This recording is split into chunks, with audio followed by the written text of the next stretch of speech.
नमस्कार मित्रांनो, महाराष्ट्र शासन निर्णय या यूट्यूब चॅनलमध्ये मी आपले सर्वांचे पुन्हा एकदा स्वागत करतो।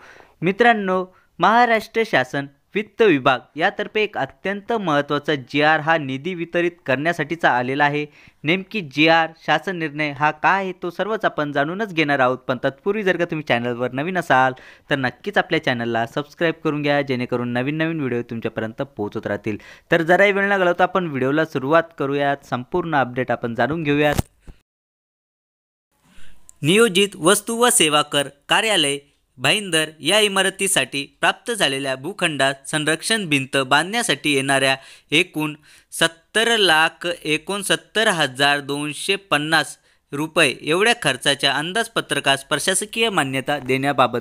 म्हणजेच मित्रांनो, आपण या ठिकाणी पाहू शकता की नियोजित वस्तू व सेवा कर कार्यालय जे काही आहे आपले भाईंदर या ठिकाणचे, तेथील इमारतीसाठी प्राप्त झालेल्या भूखंडात संरक्षण भिंत बांधण्यासाठी एकूण जे काही रक्कम होती ती म्हणजे की 70,69,250 रुपये एवढ्या खर्चास मान्यता ही देण्यात आलेली आहे। त्यासाठीचाच हा शासन निर्णय आलेला आहे। मित्रांनो, आपण या ठिकाणी पाहू शकता की महाराष्ट्र शासन वित्त विभागातर्फे हा जो काही जी.आर. आहे, शासन निर्णय आहे, तो आला आहे। आपण या ठिकाणी दिनांक पाहू शकता की 30 जानेवारी 2024 म्हणजे की आज आणि आत्ताच हा जी.आर. आला आहे आणि लगेच मी तुमच्यापर्यंत हा पोहोचवित आहे। बाकीचेही जे काही जी.आर. आलेले आहेत त्याचे जे काही टायटल आहेत ते आपण दुपारी 4 वाजताच्या व्हिडिओमध्ये ते सर्व आपण पाहणार आहोत। पण तत्पूर्वी हा जो काही जी.आर. आहे तो सर्वच आपण समजून घेऊयात। यामध्ये आपण सर्वप्रथम वाचा क्रमांक पाहूयात, त्यानंतर प्रस्तावना पाहणार आहोत आणि नंतर मग शासन निर्णय पाहूयात।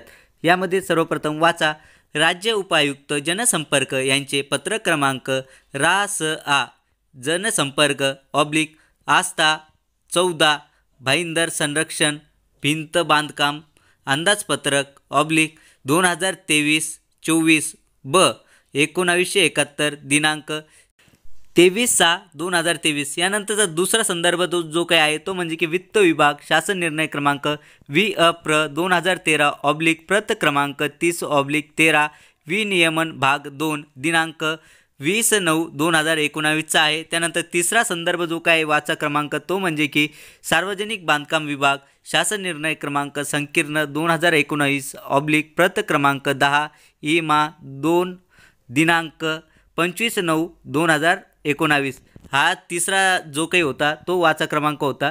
यानंतर आपण आता प्रस्तावना जी काही आलेली आहे ती सर्व आपण समजून घेऊयात।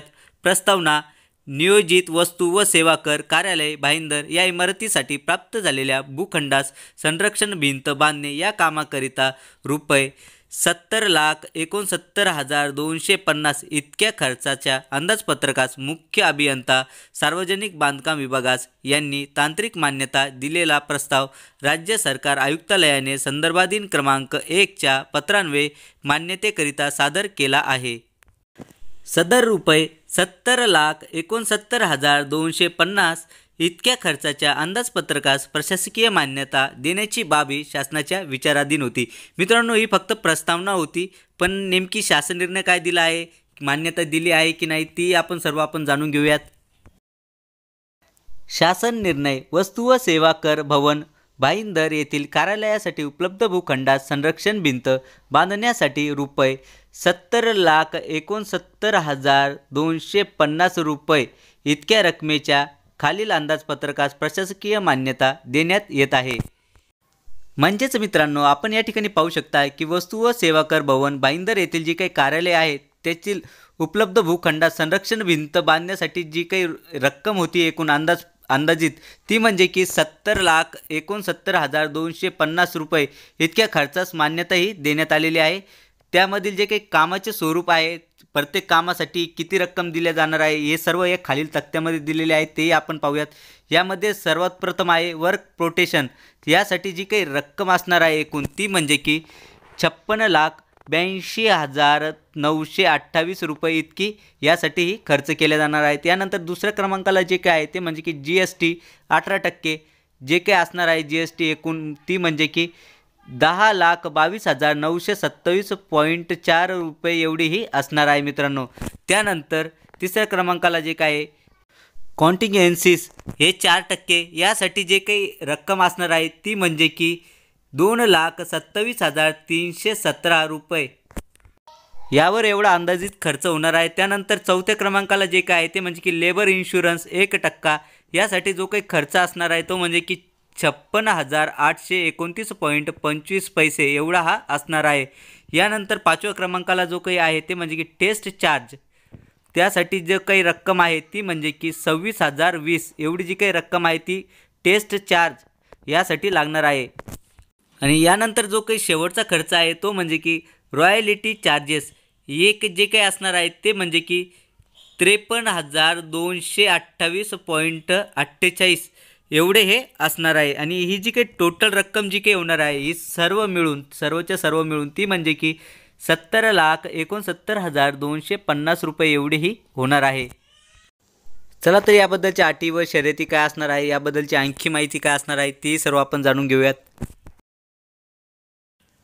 सदरचा खर्च मागणी क्रमांक H8 मुख्य लेखाशीर्ष 4059 सार्वजनिक बांधकामावरील भांडवली खर्च 01 कार्यालयीन इमारती 051 बांधकाम 05 विक्री कर 0501 मोठी बांधकाम विक्री कर 4059/07/34 अनिवार्य 53 मोठी बांधकामे या लेखाशीर्षकाखाली त्या आर्थिक वर्षात मंजूर तरतुदीतून भागविण्यात यावा, मात्र विहित पद्धतीने अर्थसंकल्पीय तरतूद केल्याशिवाय कामास सुरुवात करू नये। सदर शासन निर्णय वित्त विभाग क्रमांक WIPR 2013 प्रत क्रमांक 30/2013 विनिमय भाग 2 दिनांक 20/9/2019 च्या शासन निर्णयातील भाग 1 उपविभाग 5 परिच्छेद क्रमांक 134(1) तसेच सार्वजनिक बांधकाम विभाग शासन परिपत्रक क्रमांक संकीर्ण 2019 प्रत क्रमांक 10/IMA 2 दिनांक 25/9/2019 अनुसार प्रशासकीय विभागांना प्रदान करण्यात आलेल्या अधिकारात निर्गमित करण्यात येत आहे। सदरचा शासन निर्णय हा महाराष्ट्र शासनाच्या www.maharashtra.gov.in या संकेतस्थळावर उपलब्ध करून दिला आहे। म्हणजेच मित्रांनो, तुम्हाला जर का हा शासन निर्णय GR जर का डाउनलोड हा करायचा असेल तर आपली जी काही महाराष्ट्र शासनाची ऑफिशियल वेबसाईट आहे maharashtra.gov.in या संकेतस्थळावरती तेथून तुम्ही डाउनलोडही करू शकता। आणि जर का तुम्हाला तेथून डाउनलोड करायला जमली नाही तर काही हरकत नाही, आपल्या व्हिडिओच्या खाली डिस्क्रिप्शन बॉक्समध्ये मी आपल्या टेलिग्राम चॅनलची लिंक ही दिली आहे, तेथून तुम्ही याबद्दलची जी काही PDF आहे ती डाउनलोडही करू शकता।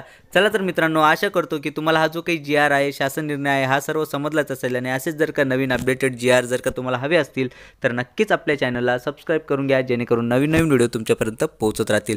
चला तर मित्रांनो, भेटूयात पुढच्या व्हिडिओमध्ये असंच एक नवीन GR घेऊन 4 वाजता। तोपर्यंत धन्यवाद।